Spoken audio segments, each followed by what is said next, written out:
Wall Street Unplugged looks beyond the regular headlines heard on mainstream financial media to bring you unscripted interviews and breaking commentary direct from Wall Street right to you on Main Street. Let's get out there. It's March 13th. I'm Frank Curzio. It's the Wall Street Unplugged podcast. We break the headlines and tell you what's really moving these markets. So today's show, we talk about why investors should hope inflation does not get to the Fed's 2% target, why layoffs are surging at its fastest pace since the credit crisis, and how to spot companies who are full of shit when talking about AI. But first, let's begin with my trip to New York City this weekend. My father-in-law turned 80, went there to surprise him, my family and the kids. First time I've been there with the kids in a very long time. I forgot I was there about 2 years ago. My wife threw a nice 50th birthday party, surprise birthday party for me with all my friends in New York. But my kids haven't been there pre-COVID. I think it was maybe 2017 or 18. Right away, we got bagels, we got pizza. So now I got to work out. Definitely don't limit myself when it comes to the food in New York. It's much better than Florida. It's one of the benefits. And I missed New York for about 30 minutes. Just when I was in a place, one of my daughters asked, she's like, wow, Dad, how come they're working so hard back there? Which is a lot different from Florida. I mean, she noticed, right? Which I thought was pretty funny. The pizza was fantastic. Went to go see a St. John's game, which was rocking, by the way. I don't know if you're familiar with St. John's basketball. I grew up in Queens, New York, Carnesecca days, Chris Mullin days, and Big East used to be one of the best conferences. Carnesecca, you had Georgetown, you had just Seton Hall, Roy Massimino. I mean, just all of the greatest players in New York City. You know, some of them I was fortunate to play against. It was great, right? Those are the schools they went to. Now they don't recruit, right? Villanova used to recruit a lot of them, but Jay Wright left, so they're not that good now. But St. John's has sucked for a long time. It's the first time they're going to make the tournament in 5 years, but they haven't won a game in the tournament in 20 years. So this game was big, and they won. They beat a choice. It was electrifying. Again, when you have a team that normally doesn't win, it was kind of like when I went to Eagles in the Super Bowl, 75, 80% of the stadium, for not the Super Bowl they just lost, Super Bowl when they beat the Patriots, was Eagle fans. Because the Patriots were like, we're sick of going to Super Bowls because we're in it every year. We can't afford it. But when you see that with St. John, 32,000 Madison Square Garden, I mean, it was insane. It's a pre-party in the city. It was really, really cool. It was a lot of fun. Took the Long Island Railroad there, so lots of homeless people. And that's when everything started shifting. I mean, tons of homeless people. It was a little dirty. People going to the bathroom and stuff. It's crazy within the city. And it's okay, like, during the day, but at night, you know, they tell you got to really be careful. You know, we all hear reports and everything, but again, I like to report when I'm actually there. That's the city I grew up in 40 years. But I didn't appreciate the 40-degree weather with 35, 40-mile-an-hour wind with rain going sideways. It was ice cold, like almost every single day. We stayed in Long Island, across from Eisenhower Park, literally right across, and it was crazy to see people actually golfing in that weather, which is nuts to me. I mean, if it's 60 here, people have scarves on in Florida, and you know, the golf courses are almost closed. It's crazy. That's freezing to them. But that's all. I mean, I paid for an Airbnb, and it was so expensive. I thought it was going to be a nice place, and it's just, I forgot it was New York. You know, you have to pay 3 times as much and get less for what you pay for. Everything's very old. But I didn't miss it a lot. My kids were like, wow, this is so cool. This is nice. This is awesome. Then by the end, they were like ready to come home, and the weather's much more nicer here. But you know, I missed it for a little while, but I can never move back to New York. I just can't. Just the traffic that you see there, the things you pay for, the politics around it, too. I didn't even know that they're not allowed to use plastic bags in supermarkets anymore. No plastic bags. I didn't even know that. Just certain things that are just forced upon you. But yeah, I can never go back to New York now being in Florida. I do miss it. I have lots of my friends there, but it was really, really cool trip. But it's good just to go there for trips. I don't know if I'm going to go there for business. There's not a lot of conferences that I go to that are there now. Same with California as well. I'm probably going to head back to Vancouver pretty soon. I haven't gone there since COVID, but I loved attending conferences and you know, speaking at a lot of these conferences as well. But New York was fun. Happy birthday to my father-in-law. It was a great, great time. Really good seeing them. They are getting older. So I definitely want my kids to be there and see them and everything. They can't really travel anymore. So it was a really, really good time and something I tell everybody to do. Especially my kids. My kids don't appreciate their parents at all. They yell back and think they know everything. When it comes to other people, especially the grandparents, they have a lot of respect. They love hanging out with them. They smile a lot. They try to do TikTok videos with them. And you can just see the face of, my mom and the in-laws and stuff like that of how important it is to them, and I'm sure I'm going to be there one day. So it's just really, really cool to do that and to see that. It was a really, really good experience. He was really surprised to see us and upset and everything. So it was a really, really good time. And yeah, so that's my New York story. Pretty cool, but I don't know if I'll be going back other than seeing family anytime soon. But let's move on with the CPI data, which came out yesterday. Showed inflation is at 3.2%. What does that mean? 2% is the core, right? Or 2% is the Fed's target. The core, which excludes food and energy, was 3.8%, so just close to 4%. Use the example a lot that we were never below 4% any year on the CPI dating back to 1991. So at 3.8, it looks great because we were at 9.5. But both of these numbers remain high. And they were both higher than expected. And you can say, well, inflation's moderating. Inflation is no longer moderating. I mean, you have to go back to June 2023, when the downtrend ended in inflation. It's been up every single month after that. It's floated like 3, going down to 3.5, whatever, but it hit the bottom, right? You have the trend, and if you look at CPI, it bottomed in June 2023. It's been higher ever since. So you can't say, well, it's moderating. But when the report came out, it was not good. It was not the results that the market was expecting. So yields go higher, the bond market, right? So you expected stocks to go low, but they didn't. They didn't on a bad inflation report. So why did that happen? And when you look, it's kind of simple. If we look back at history and pay attention to this, guys, it's important. If you want to be long stocks, you need to pay attention to this. Because right now, it's a lot of fun. Everyone's a genius. Everyone's doing good. Even all of our portfolios are doing great. Everybody's great. The market's going higher. It's awesome if you're in the right areas. And we are in the right areas, especially within AI and crypto and stuff like that. And you guys are probably doing very, very well throughout the products. If we look back at history, the best time to sell stocks is when? Is when the Fed pivots and starts cutting. I know it sounds crazy. If you listen to CNBC, you would think otherwise. Since everyone that's been bullish, everyone since the November 2021 lows, or should I say 2022 lows, the number one catalyst was the Fed is going to ease. They're going to start lowering rates, and that's going to be a boon to the economy. I guess that makes sense, right? When you lower rates, it means it's easier for borrowers, which is consumers, businesses, to get loans. It's easier to buy homes, right? Lower mortgage rates. Why the housing market's a little frozen right now. You have to pay less interest on your debt, credit cards, student loans. So it makes sense if you're lowering rates. When we look at rising rates, it does the opposite. Increased costs for consumer, businesses, holding debt, much tougher to get loans at higher rates. However, guys, when it comes to the stock market is a forward-looking mechanism. Now, what the hell does that mean? It means it's always looking ahead. So lowering rates is not a positive sign for stocks since it signals the Fed sees tougher times ahead. They may be saying, Frank, you know what? I had it. I think you're full of shit. You're talking out your ass. You have no idea. But let's look at the data and let the data do the talking for you, which is what I do here. Don't just shout out numbers and shout out stuff and say, we want to look at the data. This data, what I'm going to tell you now, is 100% accurate. It's not even like, well, 50%, 70% of the times and play the odds. No, this is 100% of the time. Okay, so we start 2000, the dot-com bubble and then the burst. And believe it or not, the Fed was still raising rates after the March 2000 peak in the stock market. So they had one rate hike in March and one in May.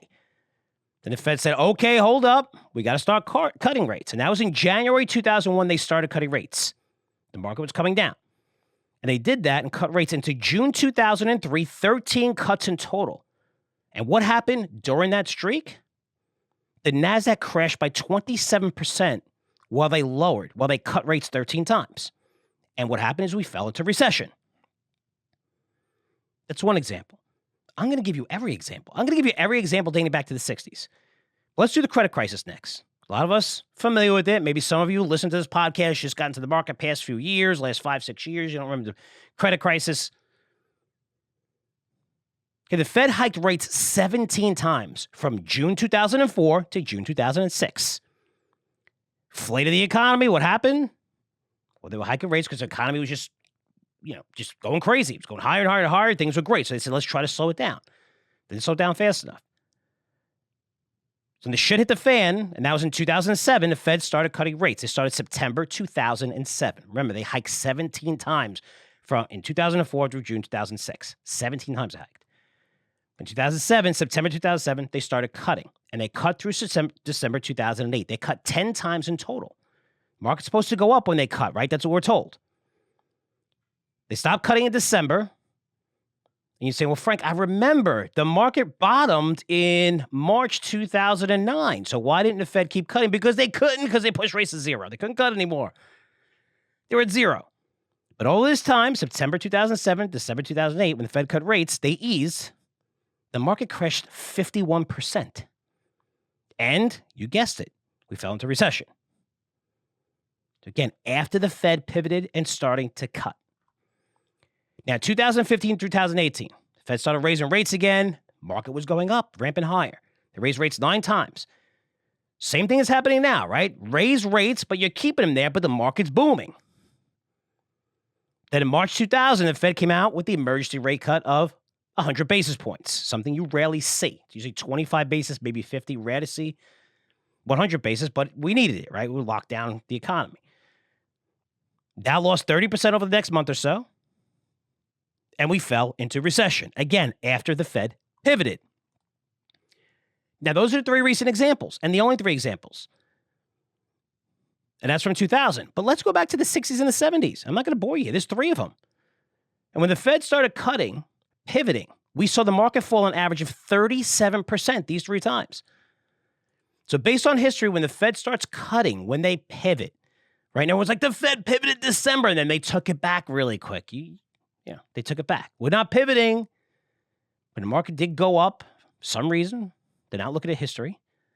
When the Fed actually pivots, when they say, okay, we're cutting rates, this precedes major pullbacks in stocks every single time. It's 100% accurate. And when the Fed pivots, it precedes a recession every single time since the 60s, as far as I went back. I didn't want to go back any further. It's a free podcast. I didn't have that much time. So if you're hoping for inflation to pull back closer to 2%, which is the Fed's goal, we all know 2%, want to get back to 2%, and it's been hard. Because like I said, that trend in moderation, that trend bottomed in June 23. They've been going up in inflation ever since. If you're hoping for inflation to pull back closer to that 2%, that Fed goal, which is definitely going to result in the Fed pivoting, it's probably going to follow with stocks pulling back sharply and our economy falling into recession. So be careful what you wish for, even though every bull is citing that as a reason to buy stocks. So if you wonder why, this inflation number came out worse than expected. Why are stocks going higher? Here's why. Makes sense. Another story came out. Layoffs in February hit the highest level since the credit crisis. Yeah, that's 2009, for those of you just been around for a couple of years. So according to a report by Challenger, Gray, and Christmas, who's been covering this stuff for 5,000 years, they're very, very good at what they do. It's not 5,000 I'm exaggerating. They've just been doing it for a very long time and a very prestigious. This is what they do. So looking at the data, layoffs increased 3% last month from January. We call that month over month. But when we look year over year, we're looking at 9% year over year from last February, right? This is the worst decline since February 2009, the credit crisis, when it comes to layoffs. We haven't seen a decline like this. So you'll be asking, why the F is this happening? Why are we seeing so many layoffs? Biden keeps telling me the economy is strong, wages are going higher, the unemployment rate is as low as ever 54 years, and the stock market's at an all-time high. Why the hell are we getting so many layoffs? When you look deeper at the numbers, according to this report, most of these layoffs are coming from restructuring, which is a lot through technology, but more specifically, It states they're seeing a huge transformation in robotics and automation caused by AI. I'm seeing it. I've been telling you about it. You're seeing companies like Meta, Amazon, Google, Salesforce laying off tons of workers.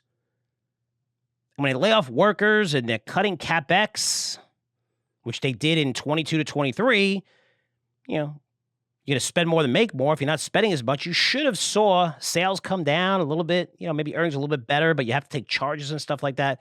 But surprisingly, their sales, margins, and earnings absolutely soared to levels they've never seen.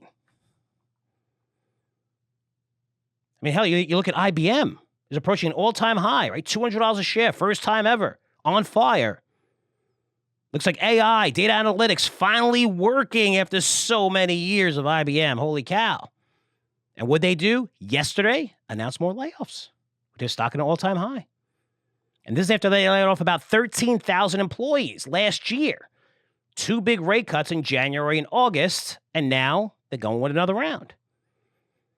And what did IBM say, which I thought was amazing that I actually took the quote. They said that massively upskilling.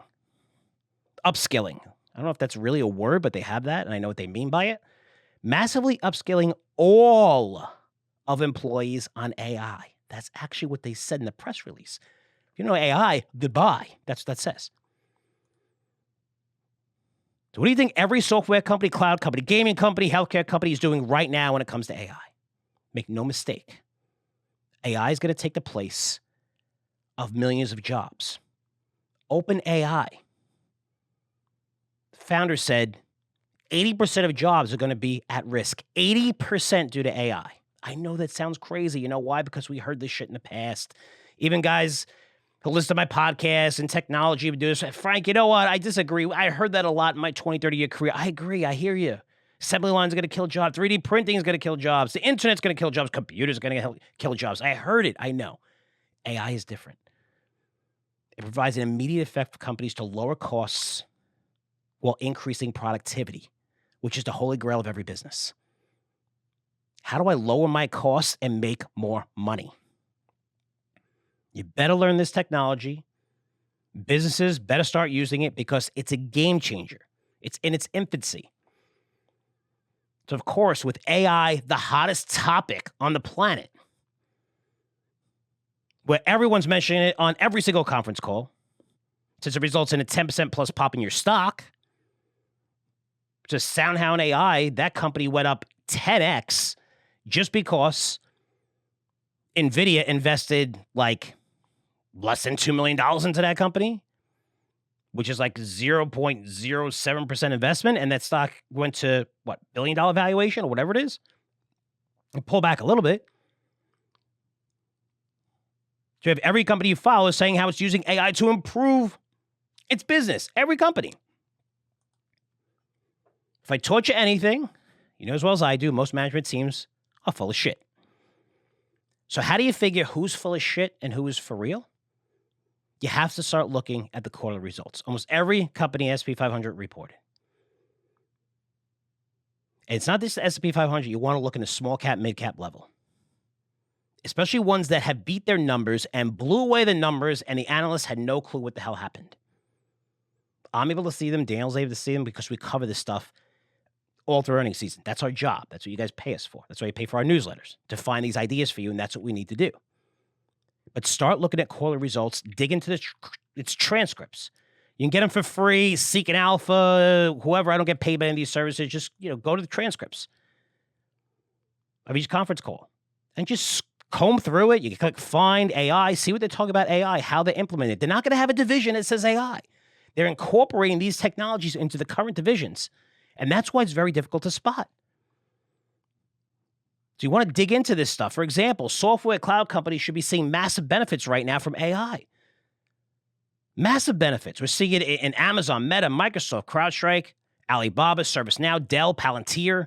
Most recently, Oracle, which is a Dallas Stock Club pick, up huge for us. Keep saying it. Man, I got to charge more for that portfolio. $10 a month for that.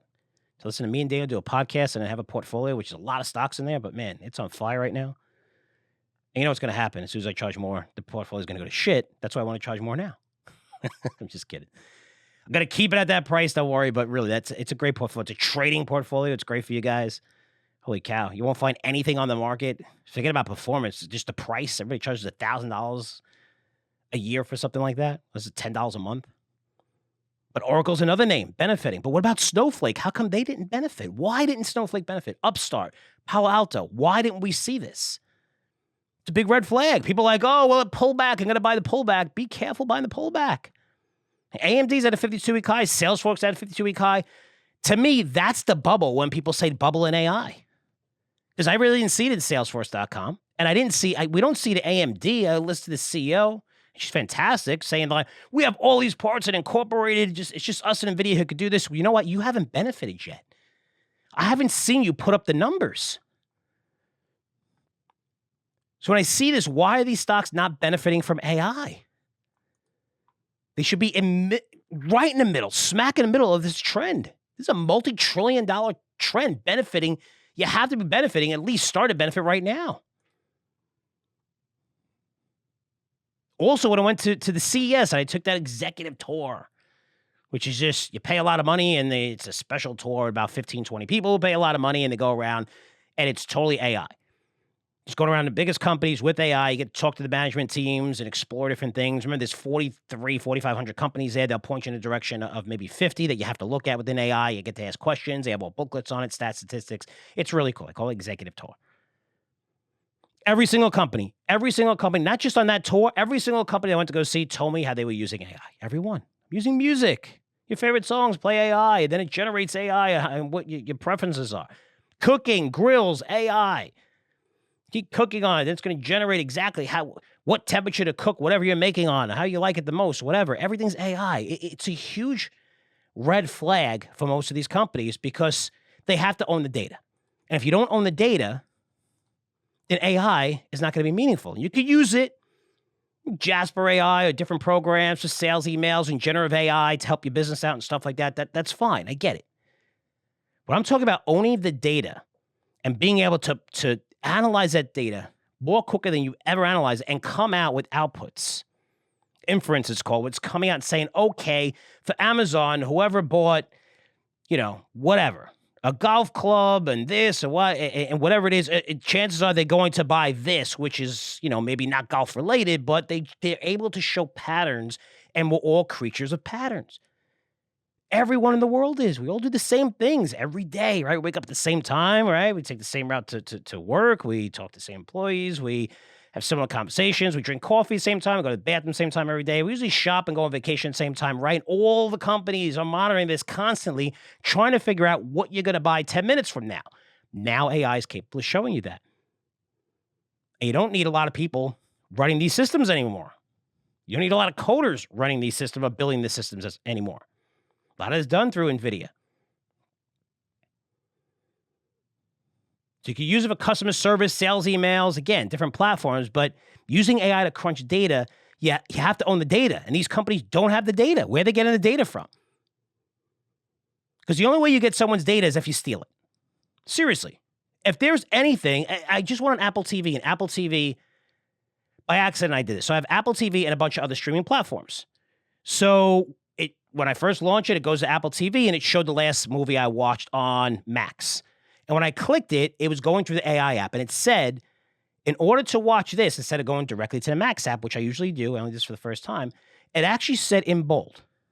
And it didn't say like in a disclaimer. It said, we're going to share all your data with everyone from Max and Apple and whatever. And I said, no fucking way. No way. I just went to Max and went right to the platform. So my point is, if you have to put a disclaimer in bright red, which basically you have to do now, unless you're one of the largest technology companies, and say, we're going to take this data and we're going to analyze it and send it to everybody, you're going to say no. So the people who own your data already are the biggest technology companies of the world. The Amazons, the Metas, the Microsofts. They're going to benefit the most. Because data is key.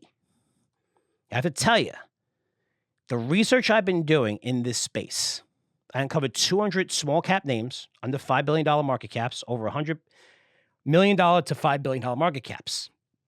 They've been in operation for decades. Some of these have been operating for a century. But they're just small caps. People used to buy them. Okay, they pay a little bit of dividend. They have small earnings growth. This is a good company and whatever. Maybe there's little inconsistencies where the stock might sell off 20% a year, have a bad year, and you buy them and whatever. Just good names. You have to see what these names are doing right now. They're not boring companies. They're growing earnings by 20%, and analysts are like, what the hell's going on? They were supposed to earn 95 cents a share, and they earn $1.40. And they're like, whoa, okay, there's one-time items. No, there's not one-time items. They're taking market share because they're using AI, because they have all the data from these customers for 100 years. And believe me, if you're a developer, who do you want to go? You want to go to NVIDIA? Yeah, NVIDIA is cool, and all these companies are cool. You're going to be 100th on the list. Don't you want to go to a small cap company where its market cap could increase by 10, 20-fold, where they're going to give you options? Isn't that a great place to go? And that's what I'm seeing from developers in this industry that I've talked to. Go to these smaller companies that have a load of data that don't understand AI. Now they're getting into AI, and you're seeing it in their results. There's not many, but you're seeing it. And the results are insane. So those companies are going to make their way into our new Curzio AI portfolio. So when I saw some of these names, the blowout earnings, the sales, everything, I mean, Wall Street was caught off guard. I'm like, what the hell is happening? Even when you look on a bigger scale like Meta, how does Meta have a 65% increase in sales when you cut 13% of your workforce and cut CapEx? It's impossible. I study numbers. It's something you don't see. What happened? Why did this happen? And when you look, it's because of AI. This is where the money is going to be made. Total launching Curzio AI, new newsletter focusing 100% small mid-cap stocks. Launch in a few weeks. Already published our first beta issue. Our next beta issue is coming out next week. I'm going to be holding a live event. Let's go over everything about this remarkable trend. I'm attacking it from a much different perspective. It's not NVIDIA, AMD, Microsoft, Amazon, Meta. It's not those companies. Companies' newsletter are mostly names that you never heard of, not being covered in the media. It could be industries, healthcare, education, utilities. And man, you got to see what they're doing in the utility sector with AI. Again, things you're not hearing or talking about only because I'm digging in deeper and deeper going, holy shit, this makes all the sense in the world. But they need to do this to stay ahead of the competition. And it's not only just to stay ahead of the competition, they're starting to take market share from their large cap competitors. So you got these 100-year-old boring companies, tons of customers, and people used to buy them, nice dividend, that's cool, these are okay, and maybe some of them are even dividend aristocrats. They're not slow growers anymore. They're growing earnings 20, 30%, cutting costs by 20%. The stocks are hitting all-time highs. I mean, companies that make like all the plastic shelves for all the retailers, like shit, you don't even look at or care about. A lot of these names, it's like, whoa. It's like, what the hell's happening here? And it's just the beginning. It's like seeing NVIDIA at an all-time high in May. I always say I got that one wrong because my expectations are too high. It shouldn't be trading at 300 because the expectations is like there's no way they're going to beat that number. They didn't just beat it. They blew out the numbers, the best quarter I've ever seen any company in 30 years. I've never seen a number like that. And for me, as competitive I am, I'm not like, oh, F that. Now I'm definitely, I'm going to buy more. I want to know why. Why did he get it wrong, right? This is just, for me, I've always looked at that. And when it comes to investing, when it comes to anything, I always want to hear the other side, someone else's opinion. Why am I wrong on this, right? There's no ego. It's about learning. It's like, I want to get this right next time for everybody and for myself.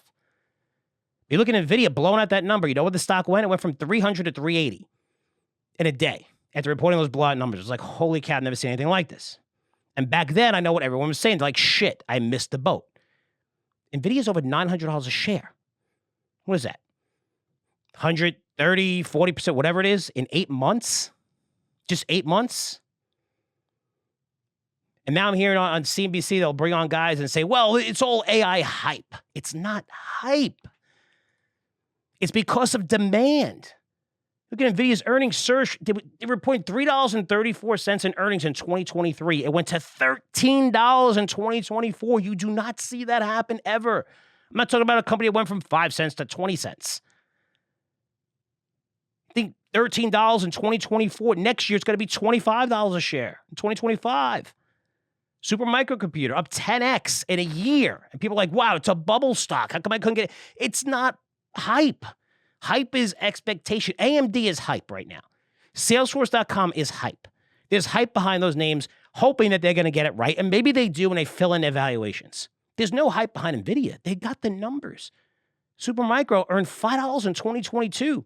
They're going to earn $21 this year. And I'm not telling you to buy those names here, at least if you want life-changing gains. Because you need to go to where the puck is going, not where it is. We hear that analogy a lot, Wayne Gretzky, but it's true. I look at crypto. I mean, I marketed the shit out of crypto in the Crypto Intelligence newsletter we have 6 months ago, right? Bitcoin was under 20,000. The halving was coming. I'm like, after the halving, the ETF approvals are coming. Then you have the halving coming, and you're going to see this constant news flow. It's a secular bull market forever. Now's the time to get in. Where are we in Bitcoin? Then I pushed it again, not Bitcoin, but 2 months ago, saying, listen, Bitcoin's up, start buying the altcoins. Because if you believe that Bitcoin's on its way to 100,000, which most of us believe, and I believe, and I don't know when that's going to happen, it's probably going to happen a lot sooner than I originally thought, then the altcoins significantly outperformed Bitcoin during these bull markets. And what happened? We had a live event called Crypto 2024, 5 picks on February 7th. They're up an average of 70, 75%. I mean, that's great for subscribers. That's why I do this. If I don't show you gains, you're not going to subscribe to anything. We don't have a business. But for subscribers, it's the first month of being a member, seeing those gains. It's probably going to pay for their subscription for the next 15 years. It's the same with AI. There's urgency here. I mean, 75% of the companies have yet to implement it, but said they plan to. And everyone's still talking about NVIDIA, Meta, AMD. That's where the puck is. Where it's going is a small and mid-cap stocks, just starting to use AI to increase productivity. This is where you're going to see the same earnings explosion we saw at NVIDIA and Supermicro. That's the next wave. And they're starting to take market share away from larger cap companies that have dominated these industries for decades because they're not really getting into AI as quick. They're going to wind up acquiring these smaller companies. That's what's going to happen. That's why if you're a smaller company, start integrating AI. It puts you in a position not only to benefit from your own company, but your larger competitors are going to come and be like, holy shit, we're going to have to acquire these guys because one thing these larger guys do have is a lot of cash. And the bigger you get, sometimes you become Intel, BlackBerry. You become these companies that fail to innovate, which Apple is right there. I mean, I'm not saying they're going to be full the same, has the same downturn as an Intel, but you see what happens when you're late to the party. But that's how you make a fortune in the stock market, by buying these names that are going to become, not in a bubble or in a hype, that are going to see earnings explode because of these new technologies that they're using, that they're implementing ahead of everybody else. And when I say small caps, you think these small companies, these are companies, a lot of them been around for 30, 40, 50, 60 years within the same industry with all of these clients, hundreds of, even thousands of some of the biggest names in the industry that they're doing a specific service for. Now they have all the data on this stuff and how to make it even better for them. How to get my product to you. What? Furniture and logistics? Okay, you go to a store, well, they say 6 weeks. Well, you come to me, it's going to be a week. I'm going to get it to you in a week, and it's going to cost you less. Who are you going to use? There's going to be a line around a block. Everyone's going to leave all the other people that they use, and they're going to come to you. That's what AI is about. So in 2 weeks, launching a live event. We want to understand about AI, the industry it's going to impact, how to potentially make life-changing returns without investing all your capital in this trend. Show you exactly where to invest it. Sharing new names with you, providing cool examples. It's going to blow your mind of what AI can actually do. I show you this stuff and test it. At the end of the event, trust me, you're going to understand how insane this trend is, and more importantly, how to invest in it. I was going to be holding an hour Q&A to answer all of your questions, including how you become a member of our newest product, Curzio AI. It's going to offer a substantial discount to where we're going to sell this product outside of our list. If you're interested in attending this free event, go to www.curzioai.com to register. Again, absolutely free. Go watch it, say, Frank, you're full of shit, I don't like it, whatever. Trust me, it's definitely worth it. Especially if you watch the crypto events, you saw what happened, why we pushed that so much. There's certain times to invest in certain sectors. Not telling you to go all in on AI. There's a lot of bubble stocks out there, but there's a lot of names that are just starting to use this technology. You know, lots of bonus reports. Screen, I'm going to hand you 200 of small caps I'm currently looking at. Talk about names that you should avoid at all costs that are saying they have AI. You be very, very careful. Not too difficult to spot which names are full of shit. Again, this is a trend in its infancy. Very, very excited. Very excited to teach you about it. If anyone out there that's in this industry, please reach out. Had several people reach out. I can't believe some of these people actually listen to this podcast. I'm doing a special interview on the 20th with the director of AI for the Mayo Clinic. What is that guy doing listening to my podcast? He must be really bored. Holy shit. It blew my mind. Didn't come to me. I was like, wow, this is great. We got a great interview. You know, got to interview him. Go over a lot of private companies, things that he's seen within healthcare. I mean, holy cow, you want to talk about disruption in that industry from AI. That's going to be a lot of fun. These are the people I want to bring in front of you. This is why I want to educate you about this trend, because it's a trend that you can make a lot of money on over a long period of time. But it's going to be nice to get into these names early, especially names I'm looking at that are not that easy to find because it requires fundamental analysis, lots of digging. I like doing this stuff. Got to do it in a timely manner. So you want to get into these names early. But don't worry, you don't have to do any of the crappy work, dirty work. That's my job. That's what you pay me for. And that's what Curzio AI is going to be about. So again, CurzioAI.com if you'd like to register, learn more about the product. And we're going to have a nice Q&A afterwards where anyone can ask questions. Usually the Q&As, I shouldn't say this, last for 2 hours because everybody stays on because they're a lot of fun and just answering questions on the fly and going crazy. But, definitely for an hour, probably longer as long as you people stay on. I'll be answering your questions. So that's it for me. Looking forward to March Madness. Sure to break down the brackets next Wednesday. Got all the conference tournaments going on this week. Had a bad year last year. Man, it was bad last year. This year, literally 15 teams that could win it. Lots of parity. No clear dominators. Should be an insane tournament. I'm seeing lots and lots of upsets right at the beginning. I mean, you're going to see 7-8 seeds that are really good teams. Kansas is going to be on that line probably as a 6 seed. They'll lose early in the tournament. The 2 best players are out, and then they're going to be coming back for the tournament. So, again, top 10 team that could be a 7 or 8 seed. St. John's likely going to make it. They should be in, even if they lose the next game. If they win, they should definitely in. That's a tough team. There's a lot of good teams in the Big 12 that are good, that can beat some of the best teams out there. Man, it's going to be a fun tournament. Should be really cool. And, of course, I'll give you my final 4 picks, and that's going to be next Wednesday. So questions and comments, I'm here for you. Email FredKurzioResearch.com. I'll see you guys tomorrow on Wall Street Unplugged Premium. Take care. Love this episode of Wall Street Unplugged? I think you'll really love Wall Street Unplugged Premium. The Wall Street Unplugged Premium is my members-only podcast where I dive even deeper into this week's events. Well, I'll do even more than tell you what's moving these markets. I'll tell you specifically what moves you can make today. So this is going to be about trading. You can put big money in your pocket right away due to the inconsistencies I see daily in the market. I'm talking about specific investment ideas I'm recommending and tracking each week that I believe will be impacted directly by everything I just talked about today. Plus, you're going to get the chance to go even further down the rabbit hole with me and my co-host, who's Daniel Creech, as we discuss which of these week's trends could turn into massive windfalls. Including the big trends that we see lurking on the horizon, also the news we're picking up from our network of insiders, which has gotten bigger and bigger thanks to you and so many people listening to this podcast in over 100 countries. And you get a chance to talk to me directly in my special Ask Me Anything Q&A session. All of that and a lot more, like premium interviews with world leaders in finance, technology, industry, and politics. This is all part of Wall Street Unplugged Premium. And becoming a member is super simple and super cheap. So head on over to WSUoffer.com to check it all out. Sign up today and you won't miss a thing. That's WSUoffer.com. Wall Street Unplugged is produced by Curzio Research, one of the most respected financial media companies in the industry. The information presented on Wall Street Unplugged is the opinion of its host and guests. You should not base your investment decisions solely on this broadcast. Remember, it's your money and your responsibility.